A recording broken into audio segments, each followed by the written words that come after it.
He had everything money could buy, except the one thing that mattered most, a real connection with his own children. The billionaire had everything a man could want.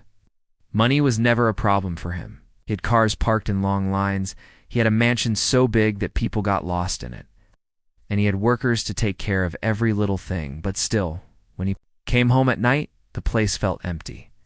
The rooms were too big, the walls too quiet, and the air always felt heavy. His life was filled with meetings, numbers, and people who always wanted something from him. But it was missing something he could never buy. He had twins, a boy and a girl. They were both deaf since birth. The doctors had told him long ago that nothing could change that. He had spent a lot of money on specialists, teachers, and expensive technology that promised to make their lives easier. But even after all of that, he felt there was a wall between him and his children. They lived in the same house, but sometimes it felt like they lived in different worlds. He loved them, yes, but he didn't know how to reach them. They smiled rarely, they stayed quiet most of the time. And even when they played, it felt soft and lonely. The billionaire thought he was doing his duty by giving them the best education, the best clothes, and the best of everything. But deep down, he knew he wasn't really part of their world. He would sit at the dinner table, watching them play with their food, and they would glance at him, but never really connect. They were his children, yet he felt like a stranger to them. That was the part of his life money could not fix. The mansion was always full of workers. Cooks, drivers, cleaners, gardeners, people came and went. But one worker stood out. She was the new maid, a young woman from a small town. She had joined only a few weeks ago. She wasn't like the others who moved stiffly around the mansion, always serious and careful. She was different. She smiled easily, she hummed while she worked, and she treated the house not like a palace, but like a place where people lived. The billionaire didn't notice her much in the beginning. For him, she was just another staff member. He was too busy with his meetings, phone calls, and late-night dinners with business partners. But slowly, something about her energy started to touch the house. When she walked into a room, it didn't feel as heavy. When she worked in the kitchen, it smelled more alive. Even the twins, who often stayed in their own world, began to notice her. The maid had a warm way of looking at people. She noticed small things she saw that the twins liked. To press their hands against the window when it rained, feeling the soft drumming of water on the glass. She noticed that they moved their feet when music played faintly in the background, not because they could hear it, but because they could feel the vibrations. She noticed that they lit up when someone exaggerated expressions with their face, because it was a language they understood. Unlike the billionaire, who always thought of big solutions. More doctors, more machines, more tutors. The maid paid attention to small, simple things. And in those small things, she found ways to reach the children. But the billionaire didn't see all this yet. For him, life was just moving forward like always. He woke up early, left for work, and came home late. Now the twins were already in bed. Most nights when he returned, he told himself he was working hard for their future. But he also knew he was avoiding something he didn't know how to handle, the silence of his children, and the silence inside his own heart. One evening after a very long day, he returned home tired. He sat in his study looking at the big chandelier above and the paintings on the wall, but none of it gave him peace. He thought about his late wife, the mother of his twins. She had been the one with warmth, the one who could reach the children, even in their silence. Since she had passed away, the mansion had lost its soul. He had tried to replace it with more staff and more luxuries, but it wasn't the same. That night, he walked through the hallways, and for a moment he paused. He thought he heard something unusual. Not music, not talking, but a kind of thumping, almost like rhythm. He frowned, thinking maybe something had fallen in the kitchen.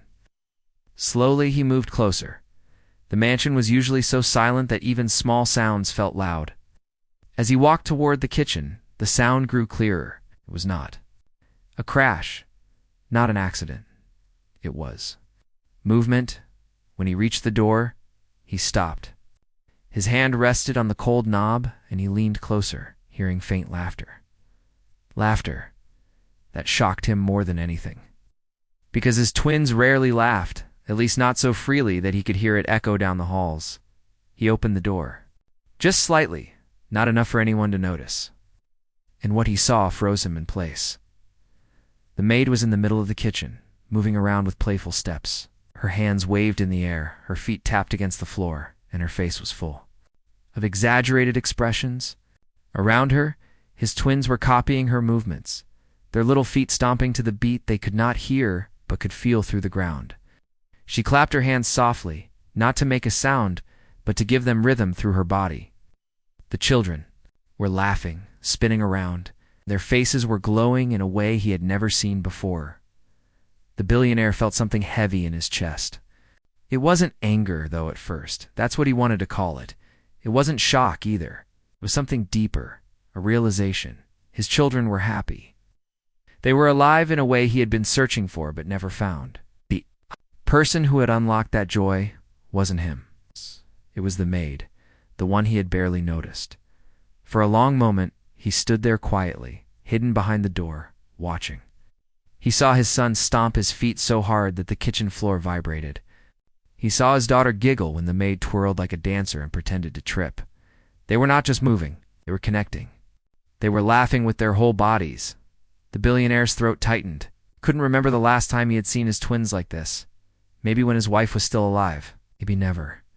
He felt a strange mix of pride, jealousy, and sadness all at once.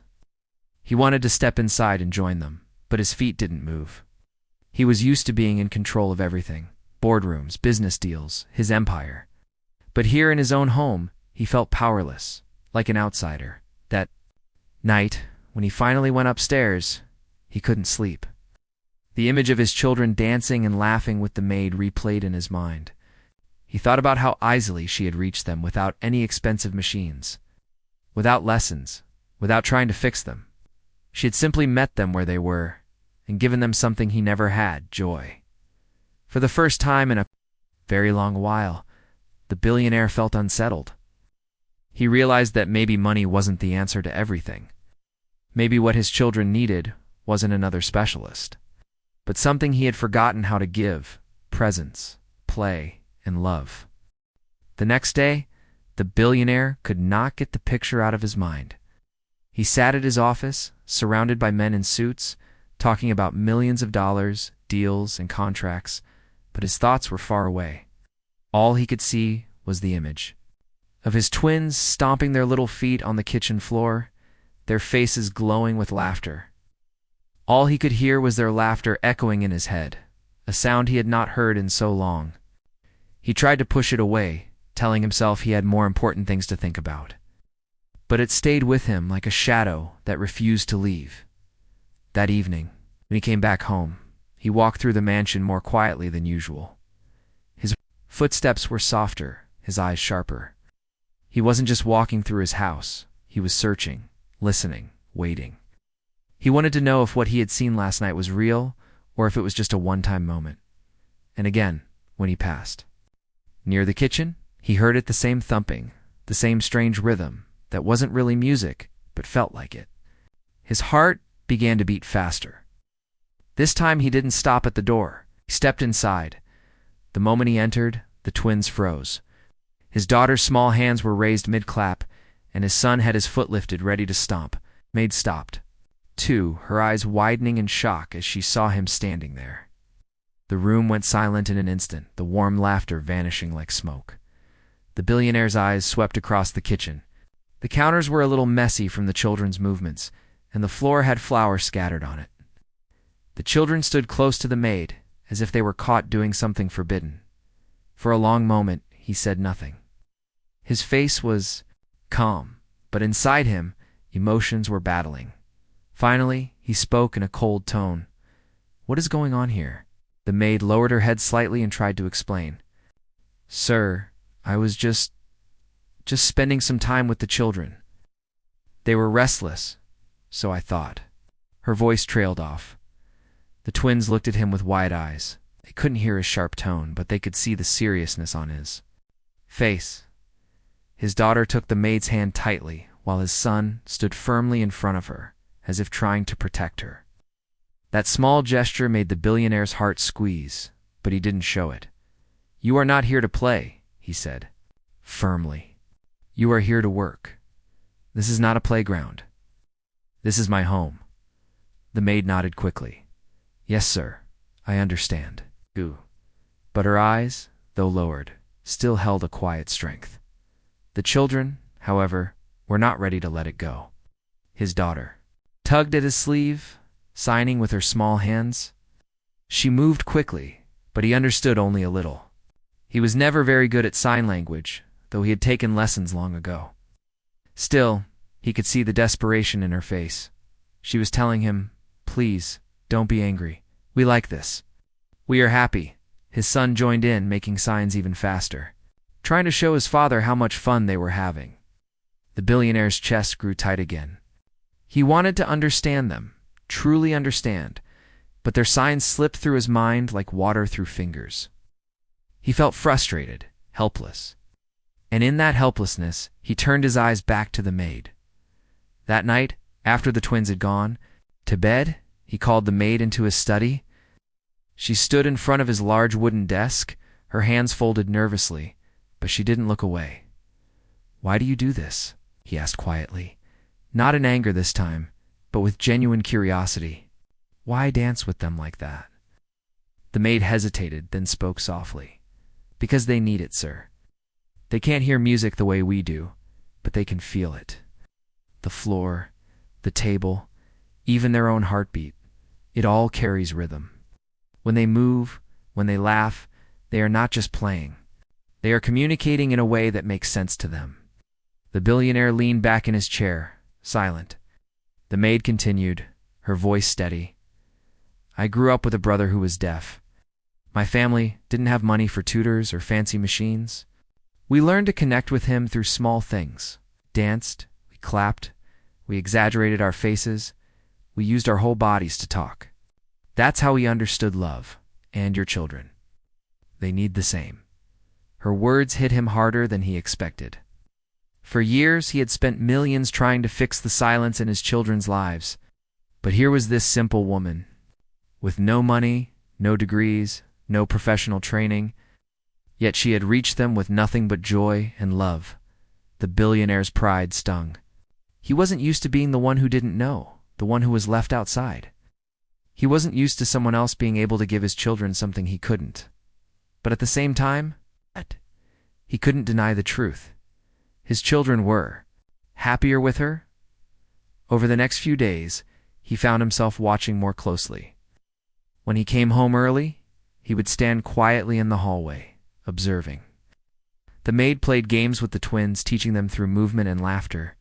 She would tap spoons on the table to create rhythm, and the twins would laugh and copy her. She would let them place their tiny hands on her throat so they could feel the vibrations of her humming. She taught them that silence didn't mean emptiness. Silence could still have music if you knew where to look for it. The billionaire's heart softened. Though he didn't say it aloud, he saw his children changing. They were more alive, more confident. They laughed more, smiled more, and even began trying to pull him into their games. One evening, his daughter ran to him with her little hands signing quickly, asking him to join them in the kitchen. He stood frozen, unsure. He wanted to, but he didn't know how. The maid stepped forward gently. "Come, sir. It's just for a few minutes. They want you to feel what they feel." He shook his head. "I don't know how." "You don't need to know," she said softly. "Just be with them. That's enough."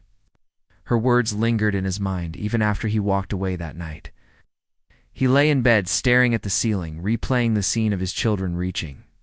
For him, something inside him was breaking, some wall he had built long ago to protect himself from disappointment and pain.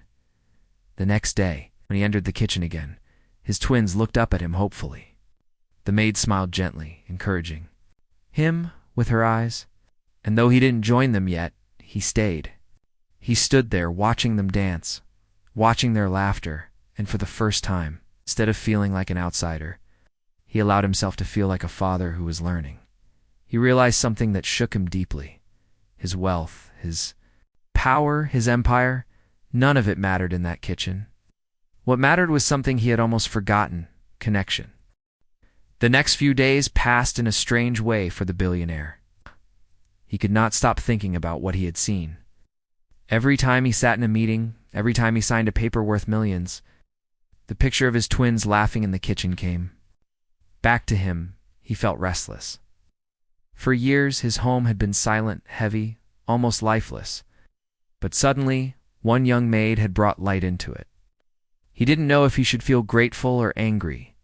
One evening, he came home earlier than usual. The house was calm, but he could hear faint noises again. He walked quietly down the hall, and when he reached the kitchen, he found the scene repeating itself.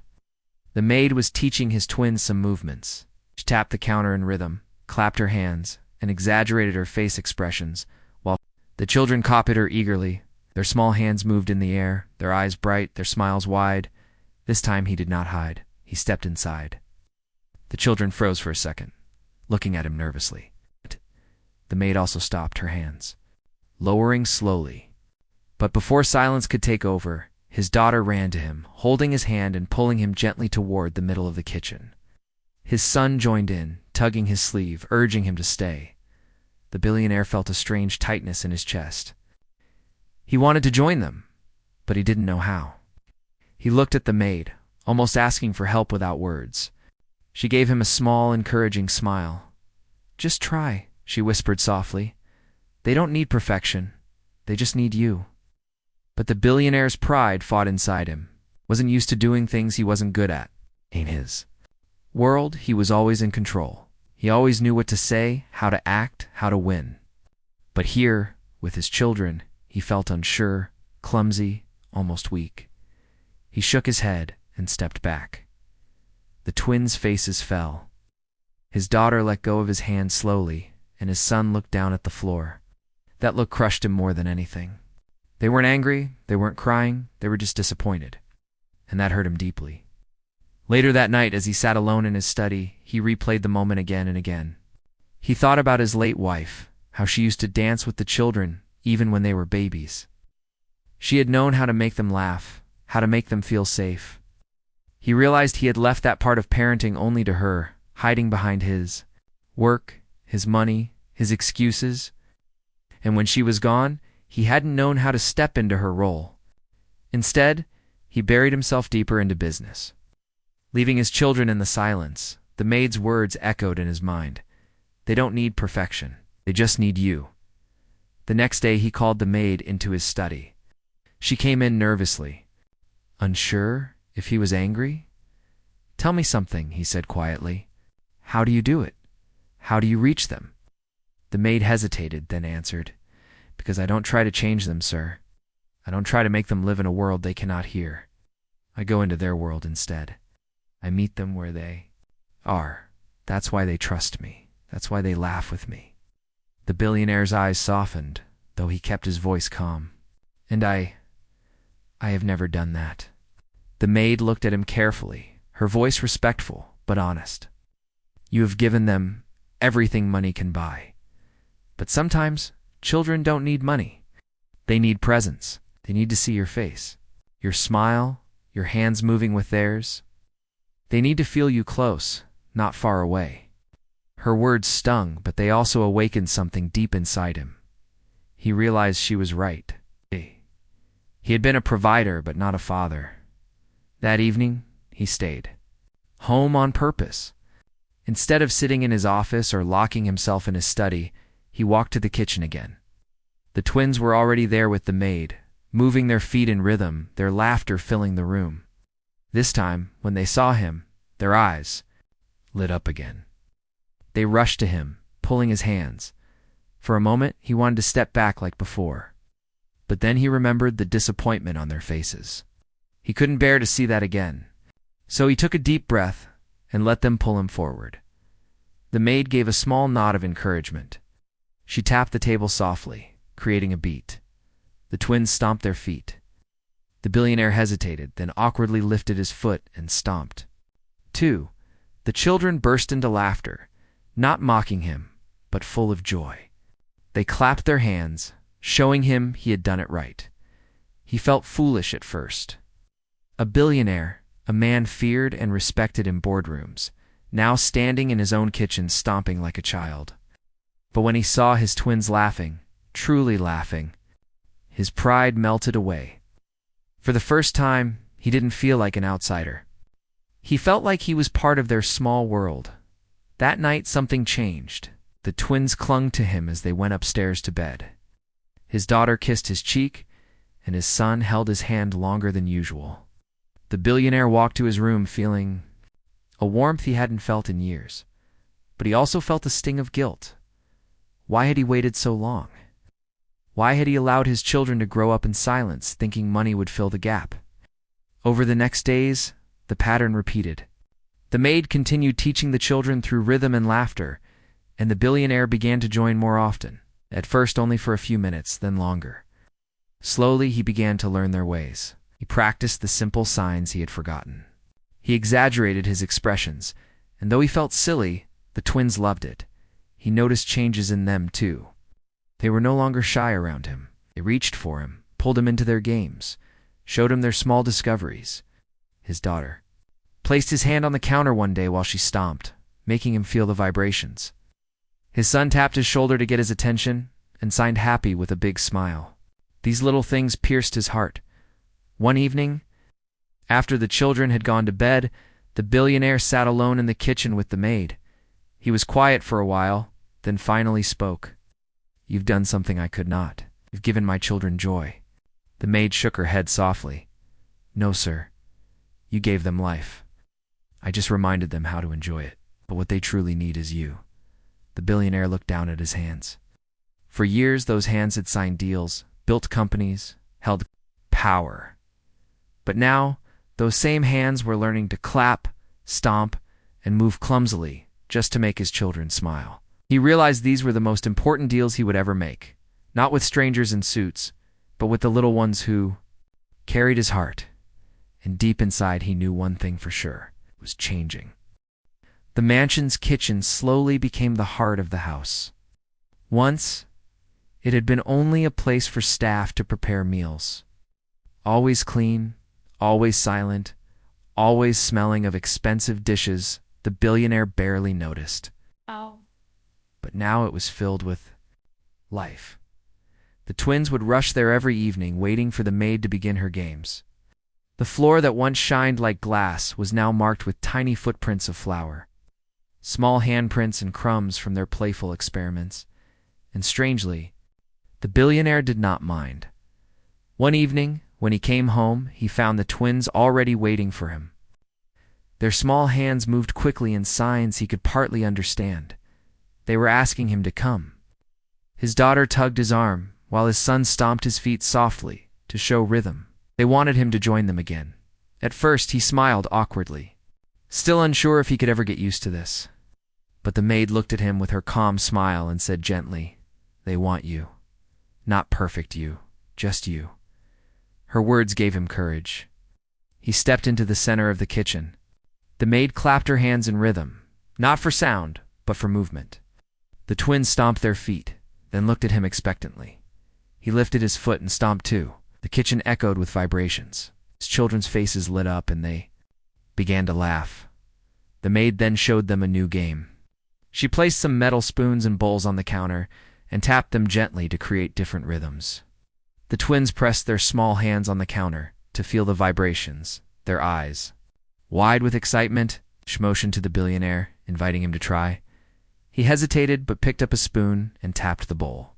The sound meant nothing to the children, but the movement did. They felt the rhythm through the surface and they laughed again. The maid encouraged him to exaggerate his movements, bigger claps, bigger stomps, wider facial expressions. Felt foolish at first, but when he saw his twins mimic him, stomping and clapping like little dancers, something inside him broke free. He laughed too, not the polite smile he gave in business meetings, but a real warm laugh he hadn't felt. In years, the kitchen became their secret world. Every evening they gathered there. Sometimes the maid played music softly in the background, not for the twins to hear, but for them to feel the vibrations through the floor. Other times they created their own rhythms by tapping the counters, clapping and stomping. The billionaire learned slowly. He was clumsy, his movements stiff, but the children didn't care. To them, it was enough that he was there, moving with them, trying for them. One night, the maid taught them a small dance. She showed them how to move their arms in wide circles, how to twirl slowly, how to laugh while spinning. The twins copied, her with joy, their small bodies full of energy. Then they pulled their father into it. He stumbled, almost tripping, but the children laughed harder, holding his hands to steady him. He twirled awkwardly, and for the first time, he didn't feel embarrassed. He felt free. The billionaire began to notice changes in himself. He spent less time locked in his study and more time waiting for the evening when he could be with his children. His phone calls became shorter, his business meetings less important. For years, he had lived like a machine, always chasing more money, more power. But now, a simple hour in the kitchen with his twins gave him more happiness than any deal could. The twins also changed. They were brighter, more confident, more connected. They began signing more, showing him their feelings with their little hands. They laughed easily, their eyes always searching for his approval. His daughter once signed love to him with both hands, her face glowing. His son signed happy and pointed to him. The billionaire felt tears burn in his eyes when he realized what they were telling him. "We are happy with you." One evening, after a particularly joyful dance session, the maid suggested something new. She looked at the billionaire and said, "Let's make it bigger tonight. Let's make it special." She brought out some flour and spread a little on the counter. She asked the twins to place their hands on it, then tap the counter softly. The vibrations made the flour jump, and the twins squealed with laughter, watching the tiny particles dance. The billionaire tried it too, and for the first time, he saw how much fun simple things could be. He clapped, stomped, and tapped until the flour spread everywhere, covering their clothes, their hair, even the billionaire's expensive shirt. At first, he thought about the mess. He had never allowed such chaos in his kitchen. But when he saw his children's faces covered with flour, their smiles wide and their laughter endless, he forgot about the mess. He picked up a handful of flour and playfully tossed it in the air, making his children shriek with joy. The maid laughed too, her face shining with warmth. The billionaire laughed along, his deep voice mixing with the children's bright giggles. That night, when the twins finally went to bed, the billionaire sat in the kitchen with the maid. The counters were messy, the floor white with flour, the bowls scattered everywhere. For once, he didn't feel the need to call the staff to clean it immediately. He felt proud of the mess. It was proof of something real, something alive. He looked at the maid and said quietly, "Thank you." She shook her head. "You don't need to thank me. They're your children. All I did was remind you how to see them." But the billionaire knew it was more than that. She had not just reminded him, she had opened a door he didn't even know existed. She'd given him back his children.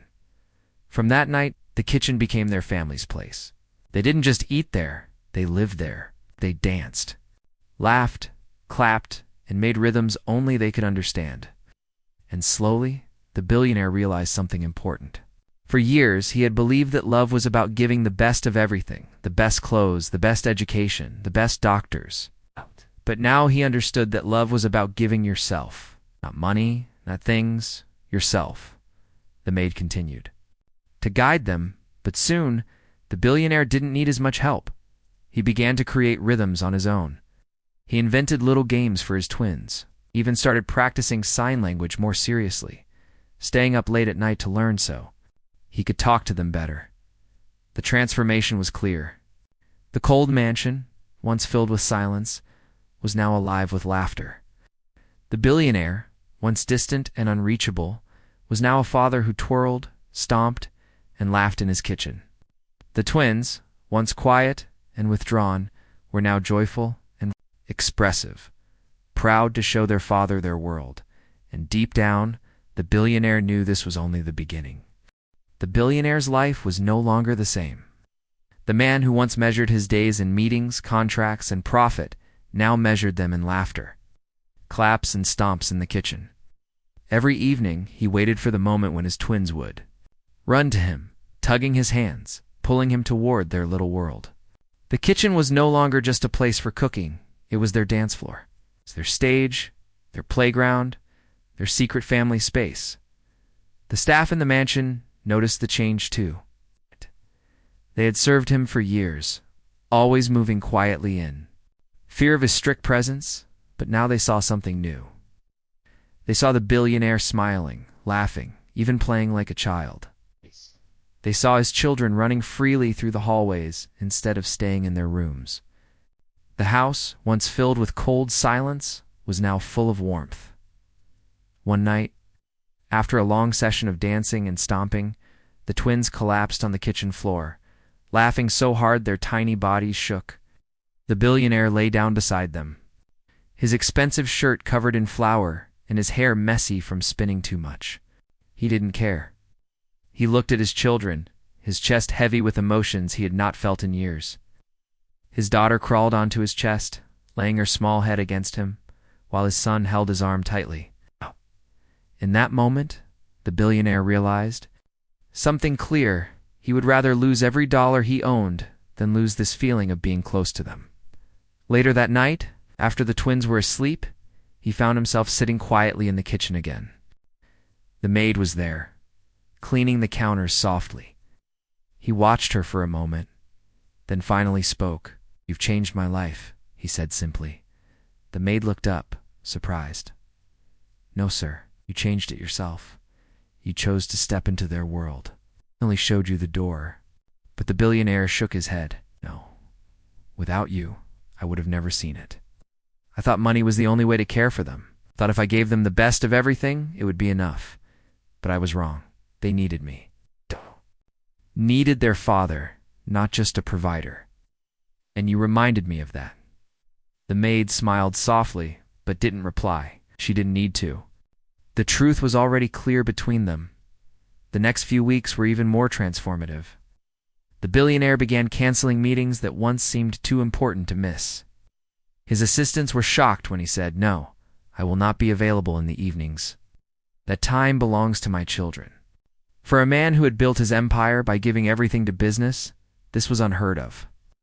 But he didn't care what others thought anymore. He had discovered something richer than gold. He started learning sign language more seriously, practicing. Every night, he wanted to understand his twins better, not just guess at their feelings. Sometimes he made mistakes, and the twins laughed at his clumsy signs, but they corrected him patiently. Slowly, communication became easier. For the first time, he could truly talk to his children in their language, could tell them he loved them, not with words they couldn't hear, but with signs they could see and understand. The twins bloomed under his attention. Their confidence grew. His son, once shy and withdrawn, now boldly pulled his father into games. His daughter, once quiet, now signed stories with her hands, her eyes sparkling with life. They trusted him fully now, and that trust became the greatest treasure of his life. One evening, while they were dancing in the kitchen, something happened that shook him deeply. His daughter signed slowly with her little hands, her eyes serious. He leaned closer, trying to understand. She signed, "I wish Mommy could see this." His chest tightened. For years he had avoided talking about their mother, afraid of the pain it would bring. But now, with tears in his eyes, he signed back clumsily, "She is watching. She would be proud." His daughter smiled and hugged him, and his son nodded, holding his other hand. In that moment, he felt his wife's presence too, as if she was smiling at them from somewhere above. Proud of the man he had finally become, the billionaire began to change in other ways too. His staff no longer feared him as much, spoke more kindly, smiled more often, and even shared small jokes. The first time in years, the mansion didn't feel like a cold palace. It felt like a home. One day he called the maid into his study. She walked in nervously, as she always did, but he was smiling. Stood up, walked to her, and said, "You are not just a maid anymore. You are part of this family. You have given us a gift I can never repay. From today, this is your home too." Her eyes widened in shock. "Sir, I cannot," but he stopped her gently. "You already did more than anyone else ever could. It's children love you. I trust you. This house is not complete without you." Tears filled her eyes, but she nodded slowly, realizing he meant every word. From then on, Their evenings grew even richer. Sometimes they danced, sometimes they cooked together, sometimes they simply sat around the kitchen table signing small conversations. The billionaire learned to enjoy the mess. Flour on the floor, laughter in the air, the children's footprints everywhere. These were no longer problems. These were memories in the making. One night, as he tucked his twins into bed, his son signed something slowly. The billionaire leaned closer, reading his hands. His son signed, "You are fun now." The billionaire laughed, his heart overflowing. He signed back, "I should have been fun long ago." His daughter signed too, her little hands moving gently. "We love you." Tears filled his eyes as he signed back, "I love you more than anything." When he walked out of their room that night, he realized something with absolute clarity. He had spent years chasing power, wealth, and respect. He had built skyscrapers, signed deals, and created an empire. But none of it compared to what he had now: the laughter of his children, the closeness of their hugs, the bond that finally united them. He finally understood that family was not built with money or luxury. It was built with time, presence, and love. From that day forward, the billionaire was a changed man, not only in the eyes of his children, but in his own heart. He no longer felt like a cold, lonely figure hiding behind his empire. He felt like a father, a real father. And every night, no matter how busy the day was, he always ended it in the kitchen, stomping, clapping, and laughing with his twins. Because that was where his true wealth lived, not in his bank, not in his companies, but in the small, joyful world he shared with his children